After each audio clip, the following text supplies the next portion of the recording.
So today we're going to talk about doing one of the things I hate the most, and that is thinning. I've got a plum tree here. I hate thinning because you're just throwing fruit away.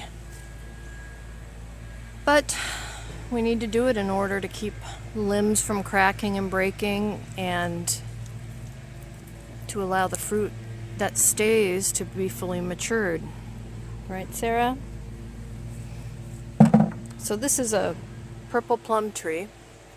And what we do with plum trees is we thin to about every 4 inches on the same branch. And if there are clusters, we thin those down. Like I've got a plum here, and I've got a plum here. Those are separated by more than 4 inches, so that's fine. But this branch is still very saggy. It really needs to be trimmed, which we'll do later. But that makes me wonder, should I take off some more weight? And I'm going to. Even though that's far enough away, I'm going to lighten up that branch because I don't want it to break. So we're going to go through and do the plums like that. This is about 6 inches. Hang loose. It's about 6 inches. So you can see that's probably too close because I've got one there. Got these two very close together, but they're on different branches. So as long as they're far enough apart to where they don't hit each other when they grow, it's okay to leave them. I know it's hard to see them because the leaves are green and the plums are green. Take that off. These are way too close. So I'm going to go through and do this until I'm satisfied on the weight and how far apart the fruit is. Now, keeping in mind again, you don't have to do all of it in one go round, and you can always come back and thin again. Although if you do it sooner, you're allowing more energy to go into the plant to make the fruit gorgeous. So do as much as you can, but if you run into like a mental issue, just go ahead and leave it, for a few days and think about it. So I've got these two that are very close together. This one above it, this one below it. So what I'm going to do, actually, it's all the same. Just take those two out and leave these two. So I'm keeping these plums because I've recently discovered a green plum pickling with green plums. I found that it's popular in the Asian communities, in Indian communities, and in Jewish communities, and they're all have a slightly different way they do it. So we're going to follow one recipe today and see if we can get something interesting. It's like a little ferment, but this one uses a little sugar in it as well. So we're going to go ahead and get enough plums, green plums for that. So they go from being sour and inedible, apparently, to being like a pickle. We are only going to do a quart because I don't want to waste my time doing this on something that is going to turn out to be yucky. So we're going to go ahead and finish this up. I've got a lot of plums to go. I'm going to have to get the ladder out. But I'm sure you can understand why. I just hate doing this. So let's go and, well, we'll do that in another video because I also want to look at the peaches. Peaches, we need to thin as well. Peaches are heavier, so you want them like around 6 inches apart if they're in little clusters.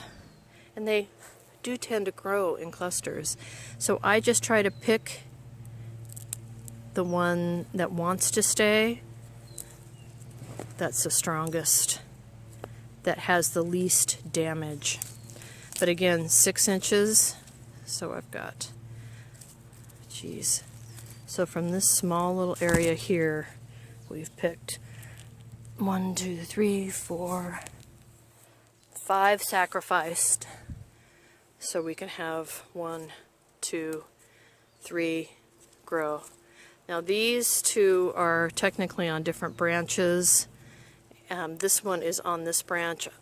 I hate to do it, but I'm going to do that too and just leave 2. Make a little pile. What can I do with these unripe peaches, you guys? I have no idea.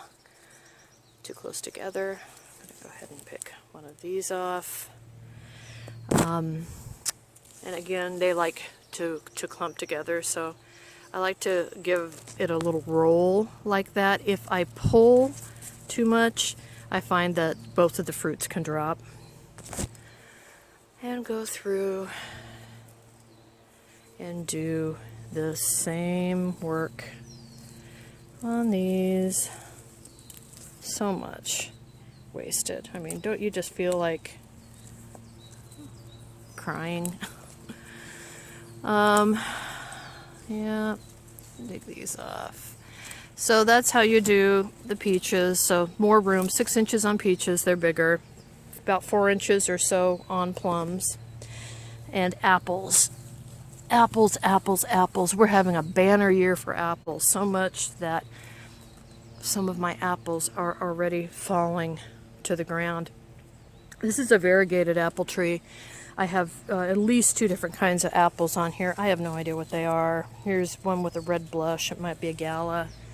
And then I've got the green grannies. I think those are grannies up there.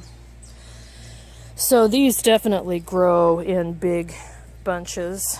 Let's take a look. So with the apples, they want to grow in clumps of 3 to 6, I'm finding. So what I want to do is make sure they're not touching. But again, we're doing that 4-inch, at least 4-inch rule. So we've got this one, there's actually 4 here because one has already dried up.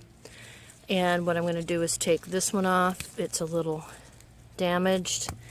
There's this gunk in here between the 2, and I'll leave the least damaged one right there. Fuck it. Oh, excuse me. I'll just take that one off too. I've got another bunch right here. So we're going to sacrifice, let's see, we have 1, 2, 3, 4, 5. We need to sacrifice 4 to get one good one. It's just incredible. So I want to be able to do stuff with these fruits I'm thinning. So if you guys have any ideas on what to do with the immature apples and immature peaches, that would be great. I don't think my pears need thinning, but we better go take a look. Definitely this apple tree, I mean, look, gotta thin this bad boy out. We have a secondary one over here. We finally pulled out another one we had.